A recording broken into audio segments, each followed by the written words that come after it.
it came out that he had complete creative control, which means if you tell me, you're the boss, you're the executive producer, hey, I want you to take a sip of beer. Hogan's famous line was, doesn't work for me, brother. Like when they would want him to do some jobs. Doesn't work for me, brother. Sting, the big thing of this big show. And Hogan bailed on the day of 18-month buildup. Not feeling it. Doesn't work for me. So he alienated a lot of the boys. Young Junk! What you gonna do, brother, when Hulkamania runs wild on you? The fuck is happening? Terry. Oh, no. Well, let me set the record straight. Caitlin Truitt. Dr. Haitlin. Caitlin with a C. When I wrestled that mean, nasty giant, 600 pounds, I lifted him up in the air and I slammed him through the earth. The earth shook and Hulkamania ran wild. What you gonna do when Settin the Record Straight is talking to you? That was my Delco accent, I think, a little bit at the end. Yeah, the Delco fully slipped in on Hulk Yeah, well, there. the whole mustache thing I'm having trouble with. You got enough of a stash. Good. What the fuck is happening? How you doing? So. Meanwhile, I was just singing Vanessa Carlton. Like, the hell? Brother, this is the way we're doing it. Yo, here we are, setting the record straight. Big shout out to the one and only icon, Hulk Hogan. Man, we ripped him a bunch. Not really ripped him. We were just retelling some truths. And it was at a time where I was also telling people that we're never going to see him again. And we never did see him again. I clearly was right about that. But this episode, I don't want to trash Hogan at all. You and I met your mother through pro wrestling. So I could say if it wasn't for Hogan, you wouldn't be here. I don't like you saying that with that feather boa on. What you gonna do, brother? Come on. You look like you're about to go dance at the club after this. No, I got the whole cross and everything. I didn't know what to do with my beard. And not as a customer. You look like you're about to go like go-go dance on the stage with that feather boa. Right. Makes me uncomfortable. Oh, so this thing, I wasn't sure if I had to glue it on. There's a sticky back to it here. No, I couldn't get the sticky back off. It's like Justin Timberlake bringing sexy back, although he doesn't sing words anymore. Oh my gosh, you got it. No. Oh, you're going to wear it? No, you don't look as funny. Oh, but that's good. I like that. I like that. Say, what you going to do, brother? What you gonna do, brother? That's awesome. That's awesome. Ow. Yo, I'm in that bathroom just trying to get my stash squared away, my beard. Please take it off. Please take it off. Well, you know me, Gene. Oh, God, it's a 70s porno. Yo,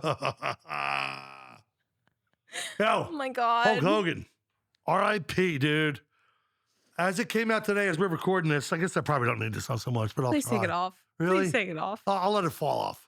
So as we're recording this today, some truths came out about Terry Bollea. Just laughing. And that he died actually of a heart attack, but had also been battling leukemia. I don't think people can take that with a straight face. Please take it I'm off. taking it off right now. Now you put it on. As it hangs like halfway over your mouth. He actually had leukemia at some point, and I don't know when. You look like Hogan. Well, not really, but that's a Hogan stash. Oh, my God, it's so tight on my face. Yeah. So it was announced that he actually died of cardiac arrest. Had battled leukemia in the past, and we were talking about chemo. Yeah. You know, and let's just cut right to the chase. Let's not play games. I don't like to do that on this podcast. One of our most popular videos is us talking about Hogan ripping off superstar Billy Graham and Dusty Rhodes. Ain't mad at that. Ain't mad at anybody. Yo, Called sampling. did you ever hear the band Greta Van Fleet? If you don't think that they ripped Yes. off Led Zeppelin, just because the lead singer just sounds like Robert Plant. Well, Like I mean, you can do that. Bruno Mars has ripped off. multiple people. Lady Gaga has potentially ripped off Madonna, multiple yeah, people. multiple people. She got It- sued for and- Born This Way by Madonna. in the music world, we call it sampling. Sampling, ripped. It's, you know, when it's Can't Touch This by MC Hammer actually stole that riff from Rick James, Super Freak. He ended up having to pay him. Rick James, bitch. I'm Rick James, bitch. But Rick James came out with that song first, Super Freak. Right. But so in the music world, we call it sampling. In, you know, the professional wrestling world, or in the, it just like, even in the world of like, you could say it could happen in modeling, it could happen in professional wrestling, anything where you are giving off a different persona, you could be sampling a little bit of someone's Taking style, a little bit of this, a little bit of their that. style, their flair, their this, the accent they take on, the bandana they wear. We're just sampling a little bit. Superstar Billy Graham wasn't truly mad until Hogan blew up and Superstar had his first physical bouts of coming off some juice and this and that. And this is back in the 80s. Yeah. And it came back as a karate guy, Superstar I'm talking about. But like, they shot each other in the butt. I mean, it is what it is with juice. And Hogan was just so big. He was always a big dude. You look at him in pictures when he was in Venice Beach because he played bass. People go, oh, he was a guitar player. No, he's a bass player.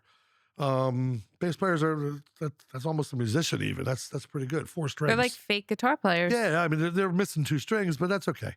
They're sampling. So Hogan, and I love this. One of the things I want to talk about, let's just get right into it since I'm saying that. Hogan was famous for some of his BS that he said. I started off about that 600-pound, because Andre at that point, I think, was 450. Building this story. Every day building he got this. bigger and he was nastier, and that he didn't shower and he didn't know if Andre was going to do business, you know, Right. if Andre was going to take the pin, which is all BS. I mean, Right. but that's part of Hogan's story and that's part of his legacy. Sadly, later on in his life, he was just known for some crazy nonsense. Like when, not Jason, yeah, when Jason Newsted left Metallica, Hulk said, oh, I was offered the bass job. Like that's not a lie. He actually has said stuff like that. Right. Like, it's crazy. You know, you. Okay, so I brought up earlier, you and I have these conversations where we just kind of pinball ideas off each other, and you'll say to me every once in a while, well, with your degree or your background, what can you say about this? Right. And like we talked about, you know, Hulk, no one knew he was battling leukemia. What and how long ago it was and when it was and what are these things?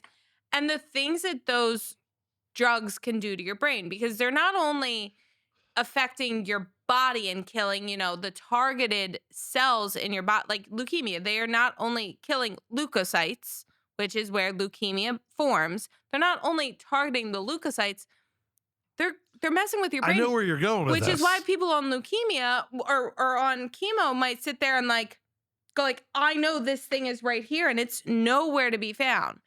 You and I can share a story about that, and I just won't. But it's like, oh, I'm looking for this thing that I know is here, and everyone else in the room is going, what the hell is wrong with you? That thing is not there. Excuse me. So those drugs are so powerful. They don't just affect what they're supposed to affect. They can affect your brain. And he that's- never used it for an excuse. Right. And that's He was because labeled it's a not an racist excuse. by many people, and we're going to get into that It's because these people are now speaking right, about 'cause Hogan. it's not an excuse. You know, you can't say, oh, the crutch. chemotherapy A made me a crutch. racist. A crutch. Chemotherapy did not make you a racist. Yeah. It makes you right. wonky or May whatever. make you wonky, but it's also the same way we say, what's the Seriously. saying? Drunk words, sober thoughts. Right. You are more likely to be honest while drunk than you are sober. Alcohol is more likely to say, hey, let's turn off that Let filter. me put that away. But like, you know, drunk words, sober thoughts. Chemo words, non-chemo thoughts. I don't know that that's the equivalent But he there. didn't use But it. he didn't use it as a crutch when he very well could have. He very well could have come out and said, like, hey, guys, I just recently had leukemia. I went through chemo. I'm cured. And also, I'm not a racist. The chemo made me say it. Could you get away with that? I don't know. But I would at least think about it. Right. And again, so let's. I want to tell some crazy Hogan BS stories because it's funny at this point. And all respect to the god of Not speaking ill pro of the wrestling dead. who bought no. Cannot speak ill of the dead. He bought pro wrestling back in the 80s like nobody's business. Like nobody's business. But I'll tell a couple stories of that, how he got to Wearing a feather McMahon. boa. What in the fuck is that? Like, you literally look like you were wearing like a McDonald's chicken around your neck. Well, that did end well. Like, Sorry. that's So the racist thing, let's talk about that. KFC. Because I've seen some interviews now, Booker T included, and that's the only one I'll bring up actually, where he actually says, maybe he wasn't a racist, that he just, had some thoughts, said some bad things. So you let this ride for years, dude. Right. You played that, I don't want to say played that card, but you played that, you rode that You played horse. it up. And it's not like he played it up. You played into it at least. Yes. At a minimum. Yes. The whole, everybody black in the locker room played into it. Because it is a very It was inappropriate. It was a very inappropriate and racist thing to say, but it also may have been one of those messages that does get taken out of context. It's like, hey, he's talking to his daughter. yeah, you're talking to your daughter. You think you're having a private conversation. You get recorded and it gets put out there. Like, be careful of what you say because the media is always watching. And I think Or that's, as he said in the locker room, everyone now has cell phones. yeah, the walls like have literally, ears. that's what he said. It's the walls have ears. Everyone's watching. So The Booker media is always T there. has come out and has been talking, R.I.P. Hogan, because all these guys need to. Yeah. I don't know if there's Ric Flair is an exception right now. Potentially. I don't know who in this business right now, and Flair's not working, would be in this business if it were not for Hulk Hogan. Right. I have a funny story. Well, Another option of Hulk Hogan and on that, was, hang on, another option of Hulk Hogan back in the day was Lex Luger. Vince wanted him. Big steroid guy. mm-hmm. Horrible athlete, Larry Fole. Used to play in the USFL, but like good looking, long blonde hair. So they were talking about bringing Luger in for a while, but Luger could work less than, Luger didn't know the difference between a wristwatch and a wrist lock. No clue. Seriously, no clue. Other people, Sting they were interested in, but Sting stayed loyal to WCW. Then there's people that I can't think of anybody other than Flair right now who was in that business. Triple H, he's not working anymore. Paul Levesque. What were you But saying? you keep going back to Flair. Okay. Flair isn't currently working in the business, but who is? And would not be if Flair hadn't Charlotte. worked in the business because of Hogan. Charlotte might have worked because of her dad, because in But- the Carolinas and Florida and But all that. it's one of those things where it's Minnesota. like the Hogan trickle down effect. If Hogan hadn't been and Rick hadn't There's no been, doubt. Charlotte wouldn't be. There's no doubt. So Rick might not sit there and say like, "Oh, thanks, Hogan." Charlotte could be So- sitting there saying like, "I wouldn't be here without you right now." So I want to tell some funny BS Hogan stories. Let's start with the night that he won the belt from Sheiky Baby. Sheiky Baby did not like Hogan. He wasn't a Hogan fan. And Hogan, over the years, it was a great match with Sheik. Everything's worked out. Oh, they tried shooting on me. They wanted they wanted to put me in the camel clutch. Vern Gagne, who was Hulk's old boss, did ask the Iron Sheik to break his leg during the match. That's a fact. But Hogan doesn't say it like that. Hogan would say it like, Sheiky Baby locked me in the camel clutch and I had to get out of it. Here's another true fact. WrestleMania, God, I don't want to get it wrong. I don't want to get it wrong. Might have been WrestleMania 1. Hogan and Mr. T with Jimmy Snuka in their corner versus Piper, Paul Orndorff, and Cowboy Bob Orton, Randy Orton's father, in the other corner. Harley Race, who was one of the baddest men who's ever walked this planet as a pro wrestler, was offered $250 to be at ringside, jump the rail, and break his leg. And that is a fact. These are things you're going, they can't be true. No, I'm going to get to all the Hogan BS. That was a fact. That was other promoters going to a tough guy going, you can break, everyone feared Harley Race. Everybody. He was just that guy. Well, let me just think about it. Yes, sir. Yes, sir. Your brother, I used to call Handsome Harley Bud, just because Harley Race was a badass. So he was offered a lot of money to jump the rail and break Hogan's leg because they were going head to head. Actually, this is probably the answer. They were going head to head with Clash of the Champions on TBS, which was Ted Turner run, blah, blah, blah, blah, blah. That's where Flair was at the time. That's where the American Dream, the Rhodes was at the time. So that was true to jump in the railing. The rail. But he also wrestled, he claims 400 matches in a couple different years. Now, they did do A and B towns. Sometimes they would work in the afternoon and work that night, but it wasn't 7 days a week. Right.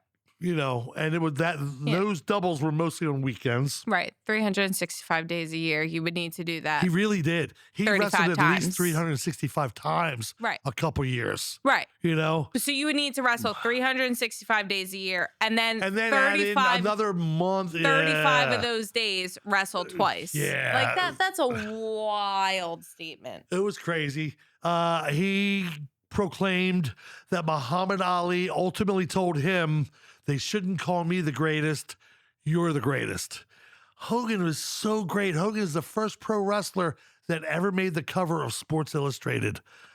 I don't know. I don't know if Cena has made it. I don't know if The Rock's made it. Sports Illustrated isn't what it used to be either. I don't know that The Rock's made it. He's made what? People's Hottest Man Alive. Has he? Oh, I think he's been voted sexiest man alive. We're going to talk about... And Cena, too. But I don't know that they've ever made Sports Illustrated. Speaking of The Rock, just a quick thing. We'll talk about the tsunamis in Hawaii and Oprah not letting people use her roads to higher ground. But I digress. Well, we probably shouldn't. Well, just saying. So Hogan. So, yeah, Metallica thing. I always found that was like so funny. Andre the Giant, that he literally acts like he died 3 days after the match. Like he gave him everything. But, at that point, he was a sweaty, smelly giant. Gave out. Yeah, and that he slammed him. Oh, and that he had to have emergency back surgery. His back was already bad, mind you. Part of why his back was bad, because he would work with people like Vader. Okay, our dog's namesake. Big Van Vader, who I love, the bad guy. We talked about it on here before with Sean and Lou. F.U. Sean. But we talked about it probably on our podcast as well. With Sean. Vader was the man, and Vader was tough. Vader's the only one who's ever run me out of a dressing room. I'm going, oh shit, please. Like, leave me alone. My kids are out there somewhere. Please don't kill me. Please leave me alone. But, so they would work together, and Hogan would give his body to Vader. And he would give his complete self, and Vader would be slamming him, hitting him. Vader was very stiff, and Vader wasn't reciprocating. He wasn't doing the right thing in the ring. Right. He wasn't. Which is why he got fired ultimately. He was a big boy, and he just wanted to be the big boy on the block. But Hogan, I ran him out. I made him scared. No, the truth is, Hogan was a little intimidated of Vader and knew that Vader was going to lay it in the ring. Knew that it was going to be stiff. It's going to hurt. And just thought it's going to hurt today. If I let him, he's going to let me. You know what I mean? And we're going to have a great match. It'll be physical. It'll be two behemoths. And that's just not the way it goes. No, well, it didn't go that way. Some people know how to give a bump. Some people know how to take a bump. And not everyone can do both. Yeah. Well, he didn't have to learn. So here's a crazy thing. Hogan, before, well, here's my experience with Hogan. I joined the Army in 1979. My friend hits me up, I think in where was I? I was at Fort Jackson, December of 79. So my friend goes, yo, there's this new guy. He's crazy big, and they're calling him, what were they calling him? The Incredible Hulk Hogan, I think that's what it was, because he had come from being Hulk Hogan Like a and superhero. Sterling Golden. Like, that was one of his names. So my friend's telling me, I'm like, oh, I can't wait to see this guy. So I see him, and I'm like, oh, man, he's awesome. Next thing you know, I'm out at Fort Riley, Kansas, Big Red 1, 1st Infantry Division. And pro wrestling magazines were always behind the times. There was no internet, none of that nonsense. You're a week or two. Oh, no. Because a week or two Almost for 2 months. publishing. Yeah. Oh, yeah. Yeah, I mean, when it gets to publishing and printing and distribution like, and I all would that, go to you're like, drugstores all the time from the time I was 16 till right. even in the Army. Oh, I know. See when the magazines would come out. So You and Uncle Al. that's what we did growing up together. So Hogan, we don't know. Like I'm at a Fort Riley, and I see, oh my God, it's going to be Hulk Hogan against Andre the Giant. This is not WrestleMania 3.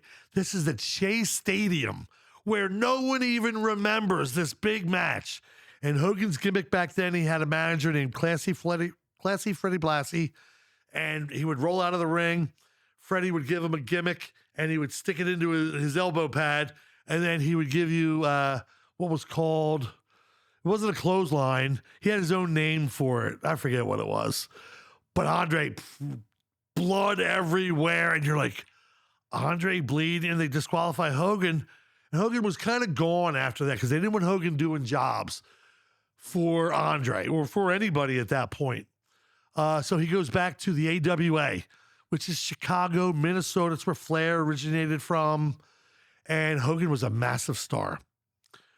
But it was a smaller promotion, and he got very upset because he was so over. And they would do this Dusty finish. Yes, Dusty Rhodes. That finish was this. You were a paying customer. You watched, you saw your guy win the match, pin the other guy. You saw your guy raise the belt. Your guy's the new champion, and you don't know any different until next week on TV. And then, because they announced it that night, the manager came in and is disqualified, so the winner is, So they did that a couple times with Hogan and pissed off the fans and pissed off Hogan. Hogan wanted the belt a little bit. So he goes to Japan, and Vern Gagne wants him to come back to work the AWA. And Hogan goes, well, here's the deal, brother. Here's the deal, brother. I want to have my own Hulkamania t-shirts. It wasn't Hulkamania. It was Hulk Hogan t-shirt or whatever. Vern Gagne goes, awesome idea. We'll split it. Hulk Hogan never wrestled there again. He came back, went now to Vince Jr., because originally he worked for Vince Sr., the dad. But Vince now bought the place and needed that lightning rod for his company. Someone to just. So he brought in Hogan, and that's why when he brought Hogan back, that's why Vern Gagne said to the Sheik, because that's what Sheik learned. Sheik is an Iranian Olympian, but he learned to work pro wrestling. Vern Gagne with Flair, like they were in the same class. So Sheik is like, no, I'm not doing that. I'm professional. I don't like him, but I'll be professional. And Sheik only had the baby for the belt for about a month. So they transfer it to Hogan, da-da-da-da-da-da. Hulkamania is born. They bring in a lot of people, a lot of our viewers don't even know who Cyndi Lauper is. They know some of her songs, but they don't even know who she is. And then MTV got involved smartly. Vince McMahon, so smart, getting that young generation on TV, saying, oh, pro wrestling on MTV. We're going to show 2 matches with Cyndi Lauper, and then her manager gets hit over the head with a gold record. Like, how cool is this? So Hogan would also take credit for that back in the day. And that was ultimately Vince McMahon. Some of it was Pat Patterson, because he was a genius who created the Royal Rumble. But that's how Hogan came back. And then he was back. And I'll give you just another story. That's two stories off the top of my head. So he's working December 7th, 1991. He loses the belt late November. I don't know, probably right around Thanksgiving, probably that Saturday. Loses the belt to the Undertaker. Ric Flair slides in a chair, drops Hogan on his head. Hogan tells Taker in the back, "Whatever you do, brother, take care of me out there. My neck's already kind of jammed up and everything else." They do the match. Flair slides the chair in. Taker picks him up for the Tombstone. Tombstone's Hogan. Boom, 1, 2, 3, new champion. Taker gets to the back. This young kid who's never held a belt in the WWF at that point and is so excited. He can't believe he just beat the Golden Goose. Okay? Actually, this was the November one because Hogan won it back in December. And Hogan comes up to him and he goes, "Oh, you got me, brother. Oh, you got me." And Mark was floored with guilt that he just hurt this. That he did a dirty job. That he didn't do a good job in protecting him on the way down. And Taker, being a pro, just ate it. Sorry, blah, blah, blah, blah, blah. I'll do better. So they show the replay. They show Taker the replay. He missed by 8 inches. Hogan never even came near the chair. That's why Taker, I'm not going to say hated Hogan. Couldn't respect him as a worker. What? Couldn't respect him as a worker. At all. Because of that. I think that's fair. Hate's a very strong word, but you can't respect someone who makes you question yourself. Because I'm sure then Taker sits there, and if he went into a match after that, he's second-guessing himself on every move. And when you're in a ring second-guessing yourself, you're gonna hurt someone. Oh, yeah. You don't hurt someone the first time. You hurt someone the second, third, fourth time when you're second-guessing yourself going, "Oh, shit, am I gonna land this right? Oh, my God, I have to land. Oh, God, the landing. Here's another That's great when one. you hurt someone. Here's another great Hogan exaggeration. Love the guy. Comes up to WrestleMania, maybe 9. Is that the one that was out in Vegas? I don't know. That's what was out in Vegas. I can't keep track of some of them. But Hogan shows up with a black eye. Did you ever hear any of this story? "Oh, brother, we were out jet skiing and blah, blah, blah, blah, blah, blah, blah, blah." Did he get into a bar fight? No. Hogan had an enemy. Hogan's wife and somebody else's wife were close. They were good friends. And the other wife, not Hogan's wife, was very sheltered, very kept in a room. Like when they would show up to an event, she was hidden until she had to go out because her husband was such a nut job. Loved him but Macho punched Hogan in the face and gave him that black eye. And Hogan had to come out for WrestleMania with a black eye, having to explain that it was a jet skiing accident or something like that. No, dude, Savage hated you. They tried to have a real fight. Savage wanted to have a real fight years after their career were done in TNA before Hogan or before WWE is like partnering with them then. And Savage couldn't work anymore. And Hogan, he still thought he could work, but Savage couldn't work. So Savage called him out for a real fight and blah, blah, blah, blah. And Hogan wasn't having any part of it, as he shouldn't, because the one thing you don't want to ever have happen to a pro wrestler is get his ass kicked. Shawn Michaels, somewhere in New York, 11 Marines. The story keeps growing because he was drunk. Davey Boy Smith was drunk, and might have been Jimmy Neidhart. But they beat the hell out of Shawn Michaels. Just because you can do the job doesn't mean you can take a real punch. Absolutely. Just because you can do the job does not mean you can take a real punch.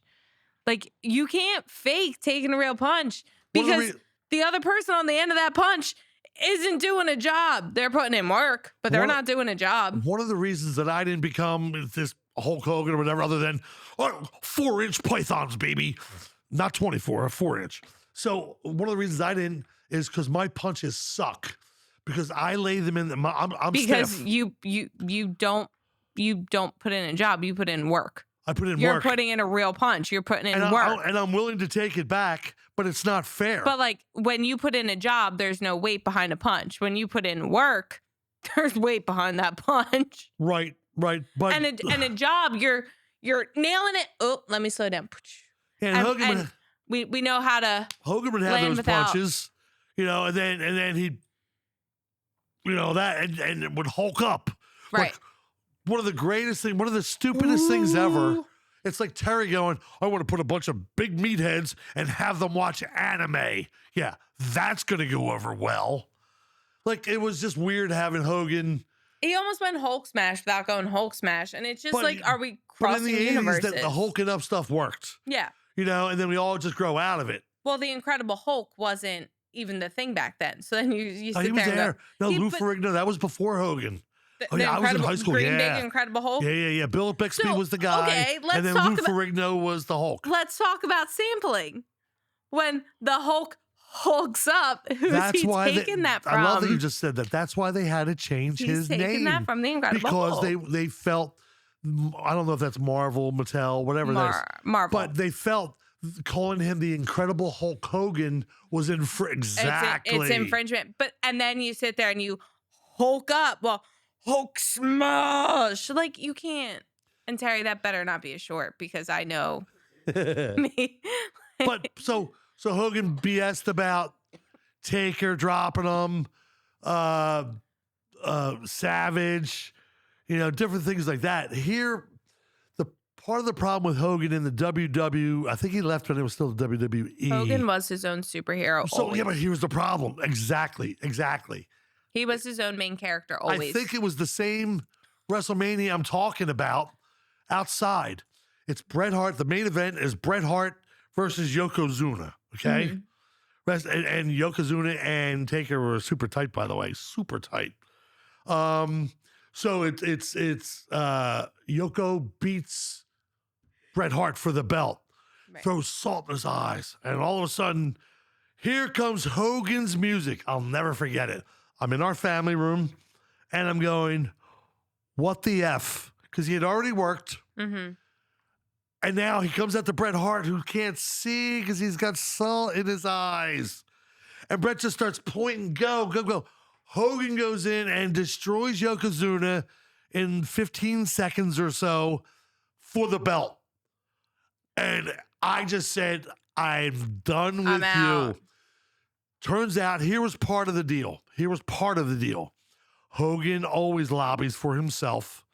And I think that this is kind of proven this story. Hogan lobbied for himself, Main character. but they were also going to Japan. Hogan's big in Japan.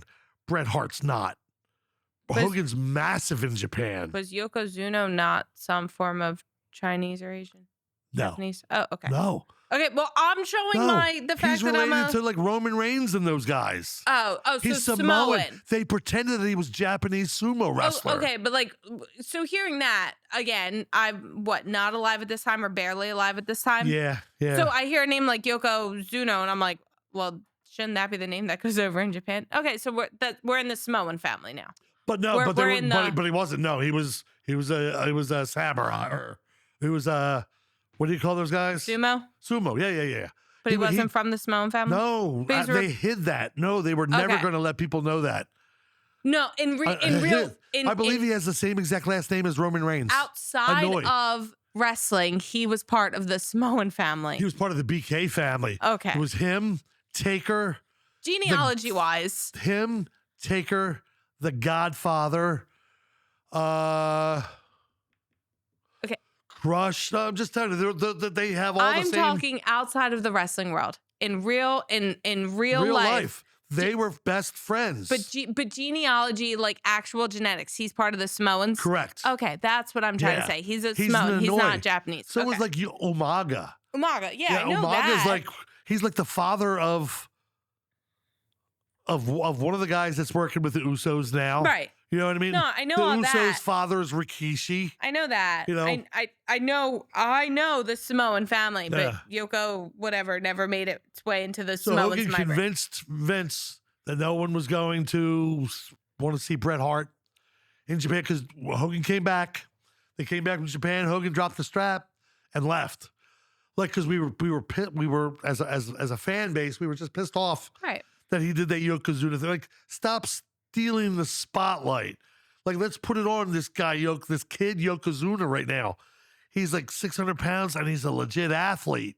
Like, he could do a drop kick. Mm-hmm. Like, he was bigger than, he wasn't as tall as Andre, but he weighed more, I think, than Andre. When he died, I think he was close to 650. That was actual. Like, they would have to use 2 plane seats for him. Yeah, but Hogan wanted that belt, and he pissed. That's when Hogan lost a lot of the fan base. So then he goes to WCW. Ted Turner, still at the time. Me.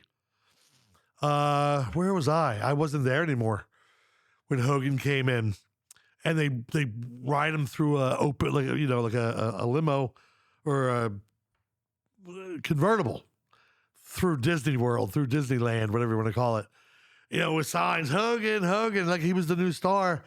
And then it came out that he had complete creative control, which means if you tell me, you're the boss, you're the executive producer, hey, I want you to take a sip of beer. Hogan's famous line was, doesn't work for me, brother. Like when they would want him to do some jobs. Doesn't work for me, brother. Sting, the big thing of this big show. And Hogan bailed on the day of 18-month buildup. Not feeling it. Doesn't work for me. So he alienated a lot of the boys. So I always hoped for him to have that big retirement run, per se. And he came back to Vince, came back as Captain America under a mask. You knew it was Hogan, which was funny. And won the belt back. Beat Triple H for the belt once. I don't even know how many times he's been champion, but he was a different character, but truly a showman. You got to be self-centered. You got to be partly self-centered, Right. Because everyone wanted to work Hogan. Every wrestler wanted to be on top of Hogan because you made the most money working with him. You didn't mind, Jake Roberts was so pissed, Jake the Snake, because he never got a full run. They did a thing. This is true. There used to be a show called Brother Love, and they bring in Jake Roberts, and everyone was digging Jake and the Snake. He was just, I don't want to say he was ECW before we were ECW, but like he was getting cheered as a bad guy suddenly. So they bring in Hogan. Jake throws powder at him, DDTs him. I think Hogan had color. I think he was bleeding all over the place. And they never showed it to the public. Do you know why?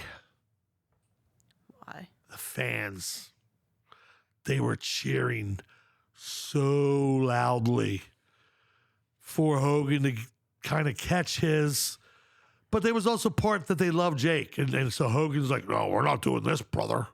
Right. I got, but he also did some great things. Kamala, the Ugandan giant. There was a couple of those guys. The last one had both of his legs amputated before his death. Hogan, I think, might have even done a job for him at a house show somewhere, probably in Memphis, probably down south. I know he did a job for the Mountie up in Canada at a house show. The Mountie. You know why? Of course it's Canada. Because Jacques Rougeau sold that house. Right. A lot of those people there for Jacques. They loved Hogan. This was still Hogan Prime. But how do you not love your home guy? And Hogan did a clean job for him. The first clean job that Hogan ever did in the WWE on television was WrestleMania 6, The Ultimate Warrior. Again, the match happened. Warrior was so horrible. He went over. Hulk made him look good enough to take the belt, but he kind of stole his shine at the end. He left the ring. grabs the belt, comes back, and he wants to hand it to the Warrior. I'm sitting there going, that's just Hogan wanting to be in the spotlight. Like, is it sentimental? Is that no, that was just Hogan going, I'm over. Like, yeah. This is me. I'm the winner. But again, none of this would have. WWE, Wheatley Vodka, Fireball. We wouldn't be doing this if it wasn't for Hulk Hogan. Honestly, that sucks because we could be off Thursday nights. Damn, we should just leave. We're gonna get up and just leave one day and so say, an alternate universe where Hulk Hogan doesn't exist. Okay, Dusty Rhodes. Vince thought about Dusty as the guy, but Vince hated Dusty. That's why Dusty wore polka dots in the WWE to make fun of him. But he knew Dusty was so creative, so popular. Dusty Rhodes ironically worked with superstar Billy Graham in Madison Square Garden, Texas death rope match. Okay. You couldn't move in the place. This is the old garden. You couldn't move in the place. They loved Dusty. Dusty didn't work for WWF back then. 3 W's and an F back then. He didn't work for them, but they would bring in people. They brought in an attraction like Dusty. Vince wanted to create his own. Vince didn't want, my father says Dusty can do it. Vince wanted his own Hulk Hogan, Hulkamania. And he did. Hulk didn't do all this. Here's a crazy thing. Oh my God, I just remember this. Vince McMahon was in a car accident. Like 3 people going at high rate of speed. You know when? When? Literally around the time Hogan died. Not the time that it was announced. That morning. The time he died. Out in California. Oh yeah, it's in the newspaper. Like it's everywhere. How ironic is that? Again, that's one of those things where it just gets together. overshadowed and well, good for death Mickey, yeah, but he's dealing with all these sexual allegations with his old referee. No, he's got big lawsuits. But it's one of those things where like, oh my God, my name is in the newspapers for something that isn't my own legal drama. Yeah, I'm just being linked to Hulk Hogan. Luckily for Vince, Hogan sadly dying overshadowed that. That's what I'm saying. My name is in the newspapers for something that isn't my own legal drama. I'm just being linked to Hulk Hogan, who's dead. I'm not going to shout them out, but there used to be only one wrestling website that I would look to for any news that I don't know. You know who Eric Bischoff is, obviously, right? Yes. And he's Hogan's friend, and we've already talked about it. They're doing that show at the end of August. No one's buying tickets. Do you know how he found out about Hogan dying? And he's one of his closest friends. How? The guy from the website called him and said, it's not confirmed, but I'm calling you so you know it's... So you don't find out from someone else. No, I'm calling you because you know it's real. Apparently, I was a little bit wrong about his death, sadly. They're covering for him, they're working, because they said, a couple of people said they talked to him a couple of days before he died. I was under a partial impression that he had a ventilator. A vent trach, yeah. Yeah. So he wasn't talking so much. And I kept telling everybody, we're never going to see him again. And we never did. Right. Until TMZ wheeled him out of his house. Well, I think it would have even been on that level of, if he had been on a vent, like a trach vent, where, they literally Can you come back from that and talk? Well, here's the thing. They insert the trach through your throat. So, like, yes, you can come back and talk, but someone like Hogan... He doesn't want to be seen. Where his ego is bigger than the room. Even if they take that trach out, they fix the scar, his voice would never be Hogan's voice again. Yeah. He would have never spoken publicly again. His voice again. wasn't his. So here was his last big... He came out with beer. Hogan, I think a Hogan beer, I don't know. I kept waiting for some beer distributor to come knocking on my door and go, how you doing? So he came out with this beer. Here was his last big episode. What's the date? January 6th of this year. They debuted on Netflix. I think that's the date. It was a Monday night. And Taker comes out riding his bike. Taker's a massive trumper. Hogan, massive trumper. And crazy religious. Yeah, I think he's gotten that knocked out of him because he becomes... I got to tell you, I hate to say this. What a bitch. I saw him going, oh, and the Lord this. And I'm like, shut up. Maybe Like, he's mad. and I don't mean that about, like, I'm not trying to be blasphemous. Maybe he's seen the light one too many times. Well, he has. Well, first of all, they screwed up his podcast. They stuck him with his wife, Come on, I'm funny. and which is horrible. So anyway, Hogan comes out, rides his bike up the ramp, stops. Taker does, with his back to the audience, throws his hand up in the air. The place is just going bonkers. It's Taker. You're never gonna Hogan not. comes out.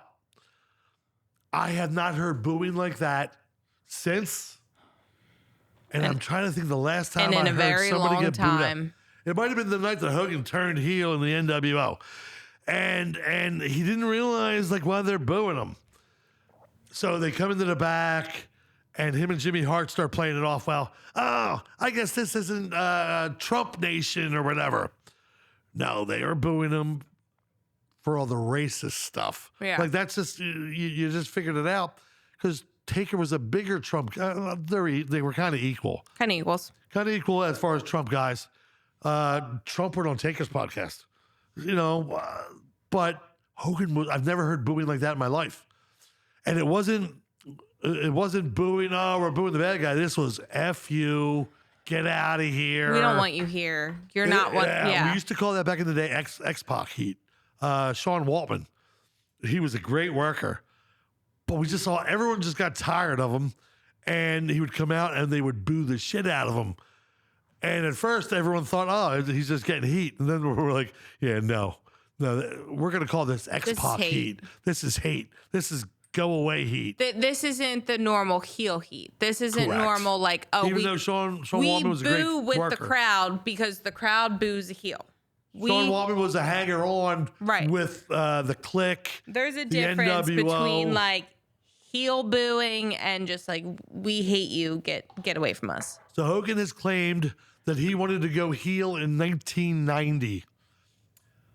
And it's absolutely false because all the people he even mentions involved go, no one, you don't do that. Like you and I spoke about. John Cena right now is losing money. And Don't get me started on that one again. it's okay. He's still making good money, but every babyface sells more t-shirts. John Cena comes out with these towels. You can't see me. My last time is now. Hey, welcome to Maniac. And they sell out in those. Him walking out at WrestleMania with that black rally towel, and I don't even know what it said, but carrying it behind his head in that pompous. I think it was my last time is now. My or last time something. is now. Something like and that. And he's carrying it behind his Yeah. head, and you're just like, It's still hard to boo him. I was watching him going, I kind of hate you now because you know this isn't you.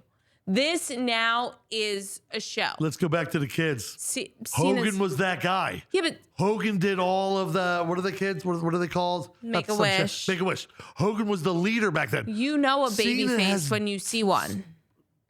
And you hate when they turn heel because it's not natural to them. A wrestler like Finn Balor could be a baby face or a heel. Absolutely. And John- right now he's a heel. He's a great heel. John Cena, He's really a baby he's a face. baby face. But let him do, he's on his way out. And they created some storylines. Well, here's The the cool thing. Undertaker is a heel. No, he's not. By the way, see. by the way, here's what you don't even know. Undertaker gave a bump the other night to a guy in NXT. Gave him a Well, choke God slam bless in the him. ring. So his podcast is horrible with his wife now. We'll get into that another time. How about that new show, WWE Now? I don't even know what it's called, but it's that behind the scenes Not look like Netflix. where, yes, docu. Netflix, where they're going, well, this is how we decided to have this match. This is how we decided who's going to win this match. WrestleMania and the lead up and like To our friends, hey, Matt, we love you, Matt, who comes to our pregame podcast and all this. But do our friends know that whole show is a work.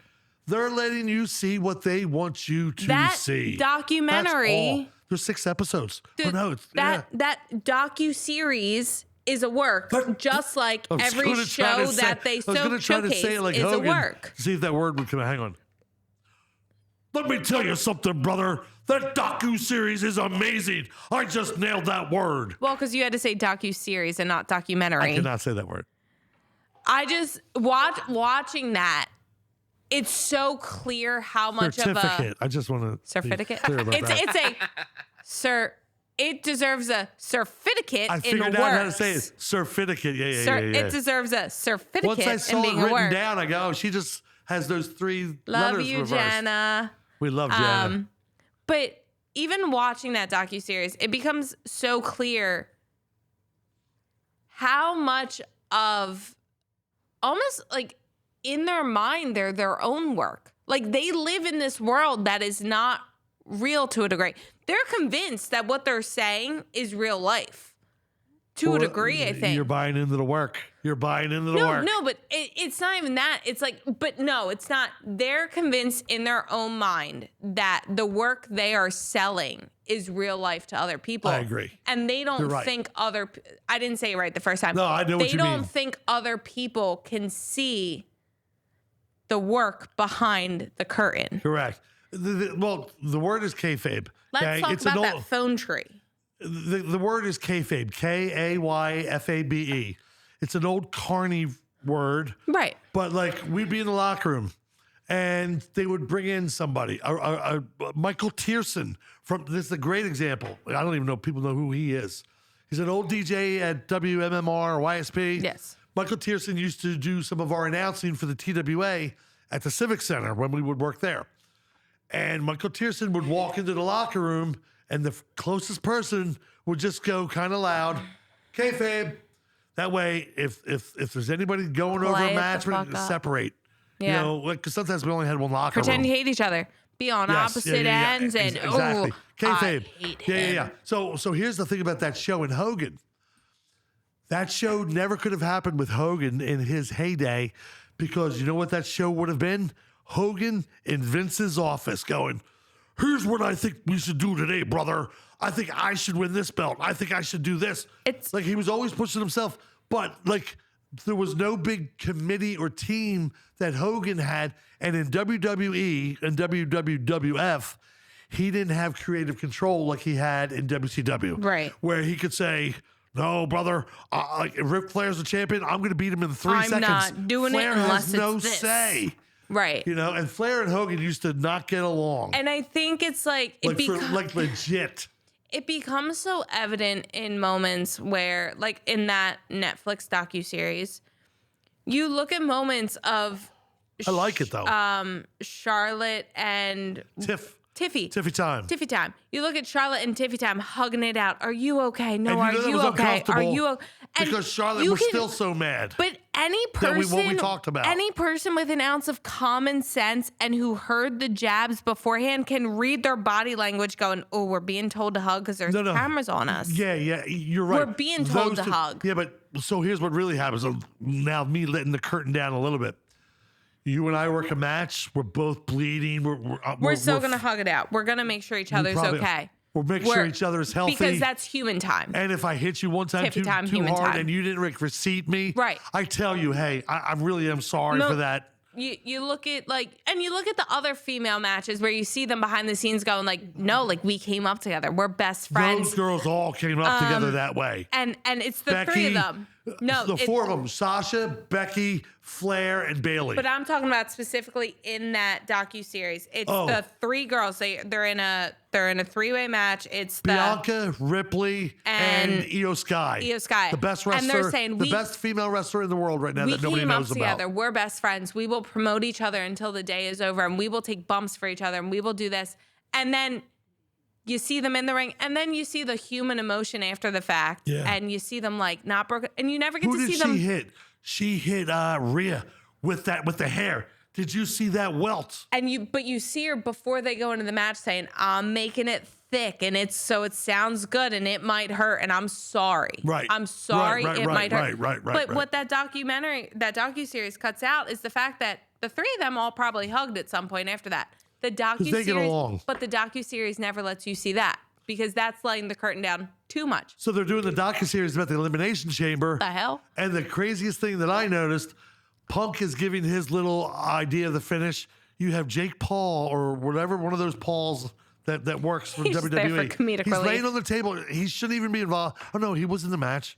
But you see Seth there, and Seth and Punk legitimately do not like each other. Right. So to a true wrestling fan, even somebody who understands the business, been in the business, you kind of go, that's kind of what I like. Yeah. Like these guys don't like each other, but they're figuring out how to put on that They're best show. figuring out how to put on the show. How to get to the finish. There was a moment that they really highlighted, and like for someone who doesn't, not someone who doesn't like wrestling, speaking about myself, but like for someone who's sitting there watching this with someone who does like wrestling, CM Punk fixing the light in his little That was so funny. And in his little chamber. Yeah, in It's the funniest thing I think I've ever seen because it falls and he's like, and then he's so happy with himself. He's like, see, that's the stuff that they put out the great. cute stuff. Here's a great thing that they put out great. Finn Balor, actually, was it Finn? No, it wasn't Finn. It was the Demon. Beats Seth Rollins for the belt. so our dog isn't in here, champ. Seth threw him into the barricade and effed up his arm. So Seth never got to defend the belt. Seth, I forget, a little while later, tears up his knee.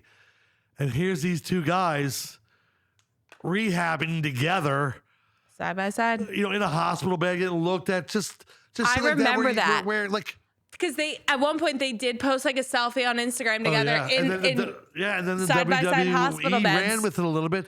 And that's great because they've known each other for Because a while. how do you not? You know those guys came up together. You know, like, yes, they're supposed And to that's hate two each other people in the are never ring. trying to hurt anybody But in the that they real work with. world, those two guys, they have to trust each other with their lives. Yeah.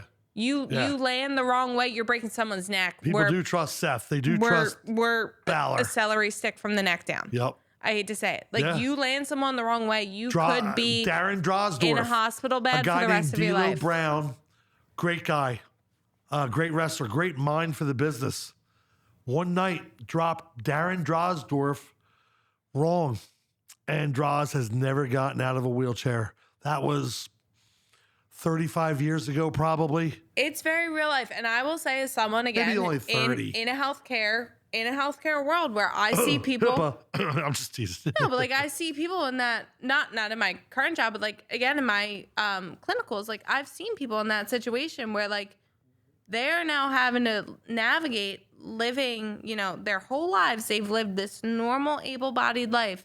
I have my arms, I have my legs, I have my fingers, I have my toes. And now sometimes I only have my shoulders down. I have my chest down. And it's because of a injury they didn't expect to come. Sometimes it's a football injury. Sometimes it's a made bad choices in my life. It's a gunshot wound. It's a this, it's that.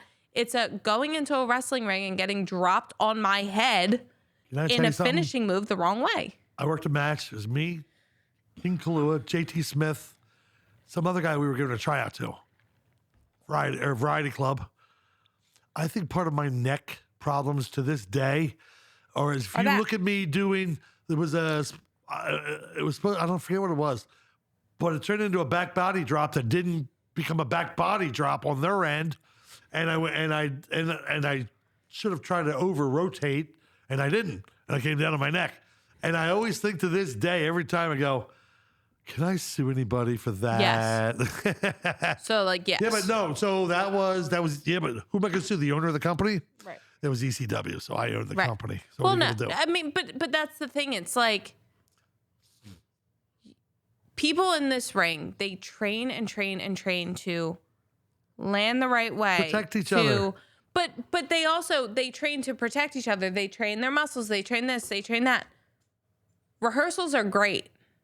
Rehearsal isn't always the way it goes in real life. You know, early on, Hogan had his leg broken on purpose. I got to think of the guy's name. He was a former Japanese star. He broke Hogan's leg on purpose, just working in the ring. Just to see how it feels? Nope, because Hogan was being a dick in the ring and just. But again, you know, a rehearsal that doesn't go the right way, and sometimes rehearsals all go the right way. I took 3 practice boards exams and failed all of them. I passed on the first try when it came time to do the real thing. Nobody wants to know what you failed, brother. Real life doesn't match failed rehearsal. boards? I failed my practice boards. Loser. I passed the real ones. Loser. But it's like real life doesn't always match rehearsal. And so like again, when you get into that ring should be for like a that movie. real match, your adrenaline is so high. The fans are cheering, the fans are booing. You have the adrenaline is pumping. You have to trust that person that is in the ring with you to know their body well enough to not let Hogan adrenaline did. take He trusted control. everyone because Hogan was going over in the end. It was going to be beat me up, beat me up, beat me up. Hogan's World or And no world. And that is why Hogan was in so much pain with all this stuff. Because Hogan's whole gimmick was the big Hogan comeback. Like he would take body slam after body slam, punch after punch, this kicks, everything, until the big comeback where the roof would blow off the place. And that's why he had so many back surgeries and had trouble. And I believe part of what they're saying might have led to his health troubles was his back surgery and his neck surgery. And I forget what the word is. It might have begun with a C. And he wasn't getting clean oxygen. His cervical spine was probably a little bit compressed. Yeah, but there was a word, I forget what it was. His spine was all screwed up. But he wasn't getting certain oxygen that he should have been getting. Like he was getting oxygen. It's almost like a hypoxic brain injury. Your brain I believe I saw that word. Yeah, your brain isn't getting all the oxygen it needs. I believe this is what he never came back from. So like your heart receives your blood and your organs kind of clean your blood for your heart to receive it, but your heart is also responsible for pumping out clean blood, and the way you do that is through oxygen. So if in the process of all these surgeries, this compresses and your lungs can't get all the oxygen they need, they don't clean enough oxygen for your body. 71, dude. When you breathe out. But you also have to think, Too if young. he's had so many surgeries. Oh, yeah, back surgeries mostly. The way But anesthesia. that's another, sorry. But the way Don't lose spot. anesthesia. But that's one of his best lies. I've had 450 back surgeries, brother. Even if he's had 4. No, he's had a lot more than that. But the way anesthesia starts to affect your heart and your brain and your heart and your brain and you don't always come back from that. You can't always come back from being put under. It's the same way. Now, I understand he was taking a different kind of steroid, but like if you're someone who becomes dependent on like antibiotic type steroids, your body doesn't bounce back. I'm someone who every time I take an antibiotic, I take a 5-day steroid with it because my body doesn't fight. I wind up in the hospital because I take too many steroids. Right. I'm clean. Juicehead. USADA, I am clean. But That's a different podcast. Your body doesn't get enough oxygen. Your heart isn't getting enough oxygen to pump the blood, to clean the blood. Your organs aren't getting enough. Everything shuts down slowly until the point where your heart says, hey, bro, I'm fighting alone for this body.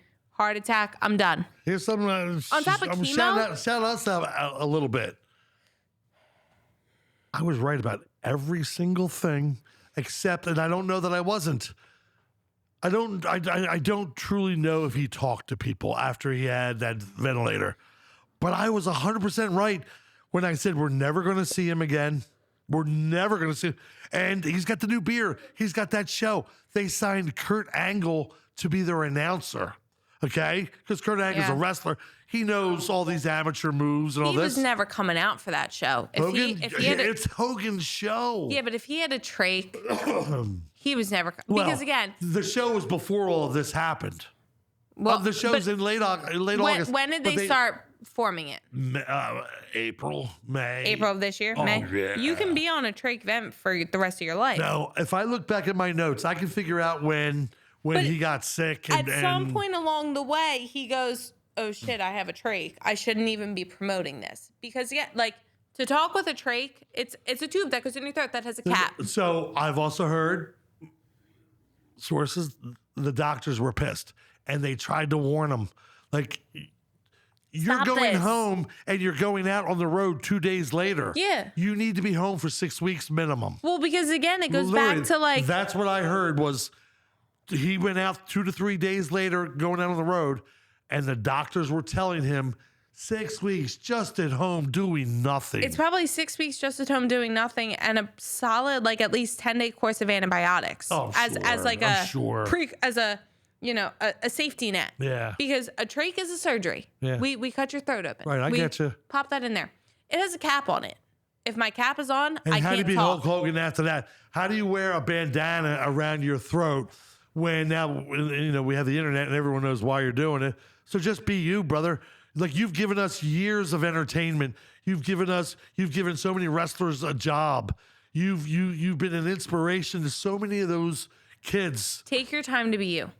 Because he couldn't. I know, because my best analogy here for a trach is, you know those smoking commercials where they say, Oh yeah, I smoke 15 bucks. That's a trach. They have a trach in. Hulk Hogan's never going to be brother. Like, he's never going to be that again. Right.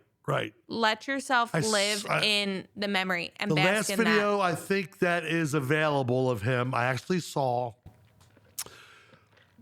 2 months, somewhere that long ago.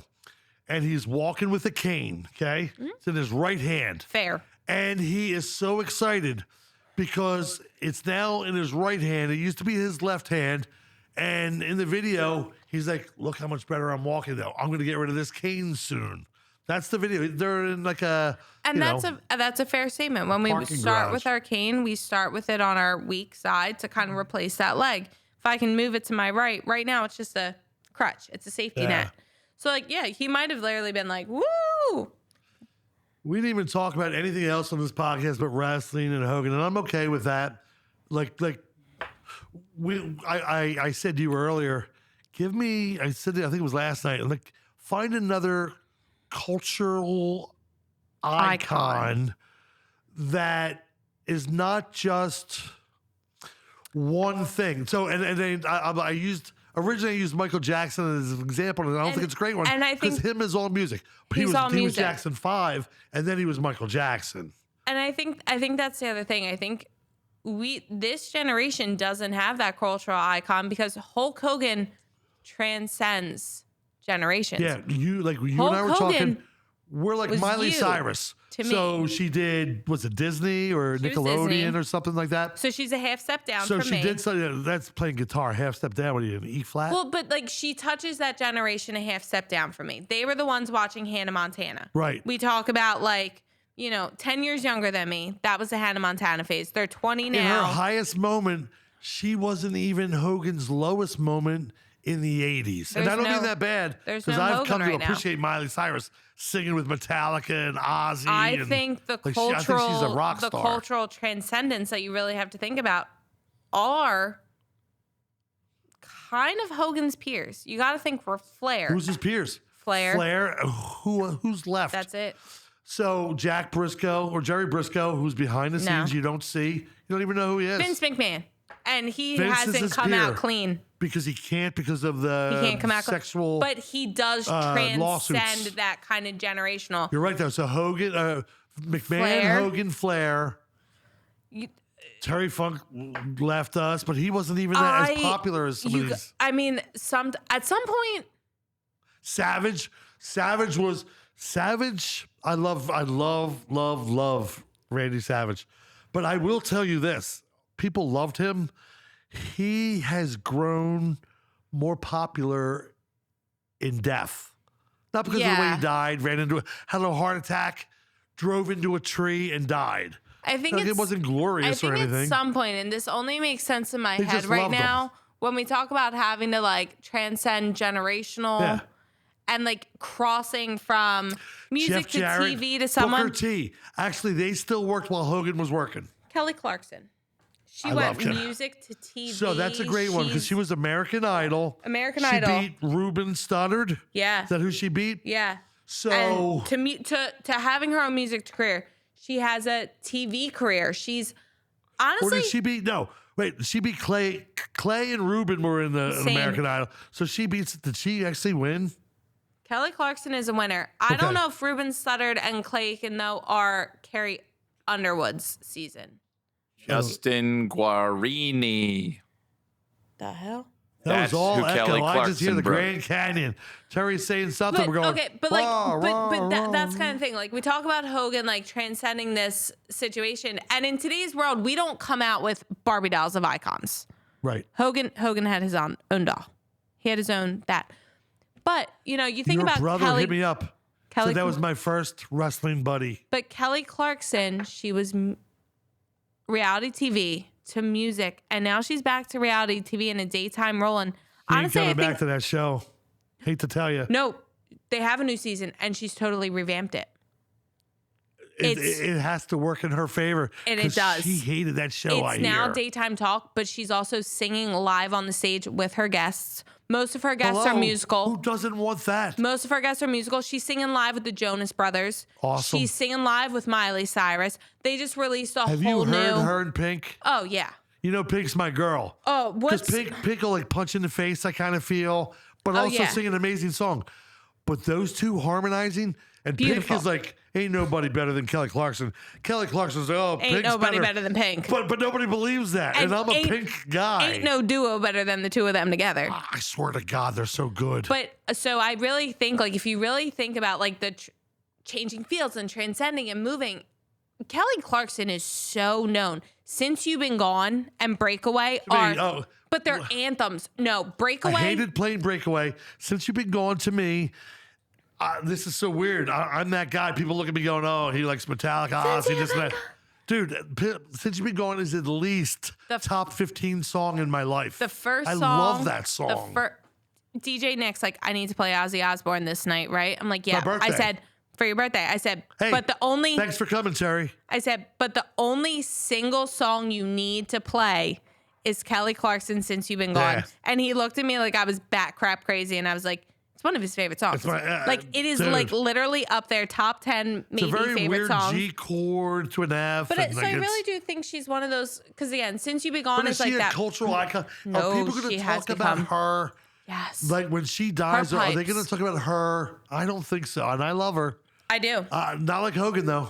Not like Hogan. I don't think wanna there's say another he was Hogan. Ali. I'm not saying that. I don't But think. he was bigger than the business But for here's a long also the thing. while. I don't think Kelly Clarkson's not bigger. I don't think anyone from this generation will match up to that 70s, 80s, 90s because they had to make their way through print media.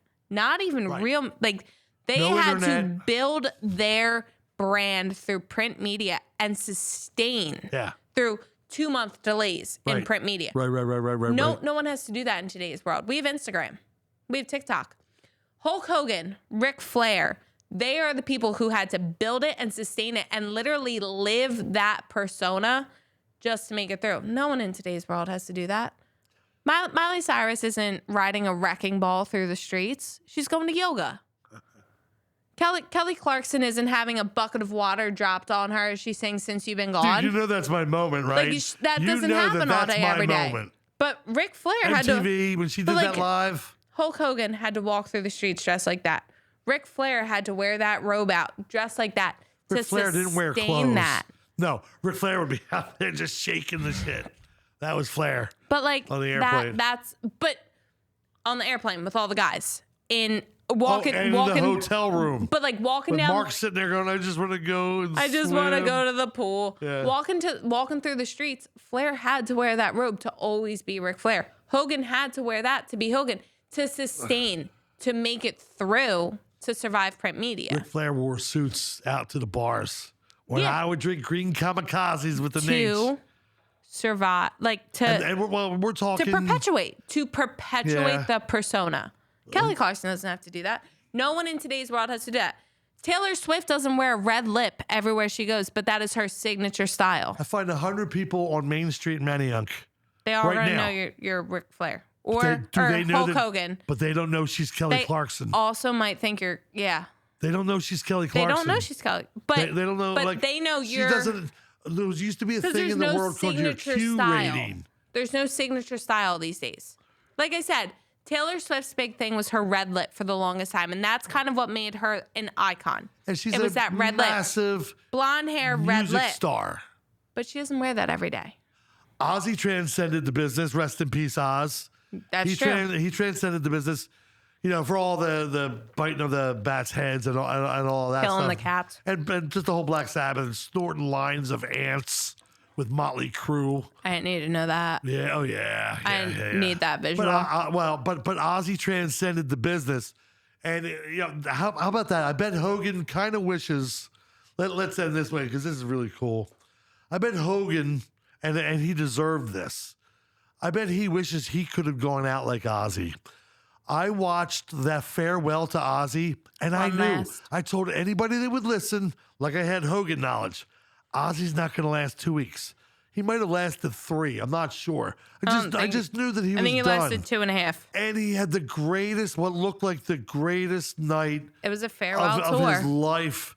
And then my favorite, who's not going to transcend the music business, Youngblood, who I've shouted out for 3 years in La Roca. And everyone goes, all of our young staff goes, no, I haven't really heard of him. Going, he's young like y'all. He's pissed off. He's angry, but he can actually sing. I can hear that he can sing. And then he did Changes by Black Sabbath. And he did it with guitar, Nuno Betancourt of Extreme on guitar, and just all these cool people. And he stole the show. But Youngblood, who's now popular in the U.S., a Brit kid. I don't even know Brit kid. He's in his 20s He's in his 20s by now. But they don't have that Q rating that Hogan had. Ali, Flair has developed it. Everyone now knows who Ric Flair is.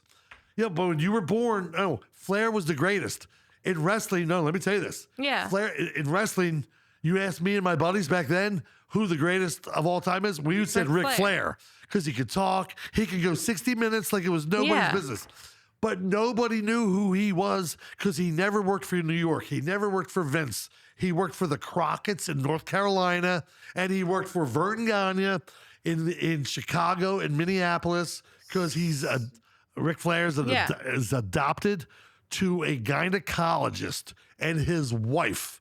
So, I've always felt a little bit of a weird connection with Flair that way. But that explains why I knew who Flair was before I knew who Hogan was. Because I've always known Ric Flair. Flair was the man. Flair was the man. I always Correct. knew that. You got I it. always knew that. I didn't know Hogan. What you gonna do, brother? I didn't know that. Right. I always knew, woo! And the arms went out, and the robe went up, and we had the flare.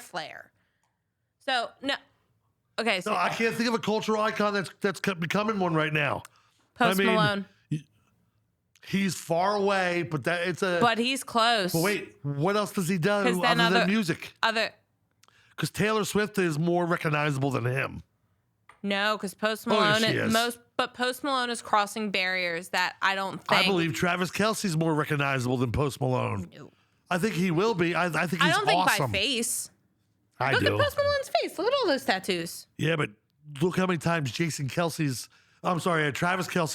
picture has been put all over the world because he's with his girlfriend. That's a just saying. Philadelphia Freudian slip there, What did friends. I do? Say Jason Kelce? Yes. Oh, dude, one Philadelphia Freudian slip. One brother is better than the other, my brothers, and that's Jason Kelce. I was about to say, because honestly, in that regard, then you really got to go.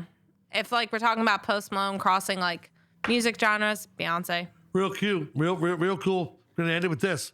We're gonna shoot on Hogan. Gonna tell the truth. One last time. Hogan might not have liked what I'm about to say, but I'm gonna do it. I'm gonna do it right at that camera. Let me tell you something, brother. That La Roca is not gonna carry my beer. I don't get it, brother. So they carry Jason Kelce's beer, and I hear La Roca, 62 free beers coming up with Jason Kelce. Brother, that just doesn't work for me. I'm not doing the job. And then somebody says to Hogan, you gotta do the job. And then Hogan just gets up and goes, well, let me tell you something, brother. We're gonna get it. I don't care about Hulk Hogan beer, Jason Kelce beer. It's all about the pythons, the 4-inch pythons.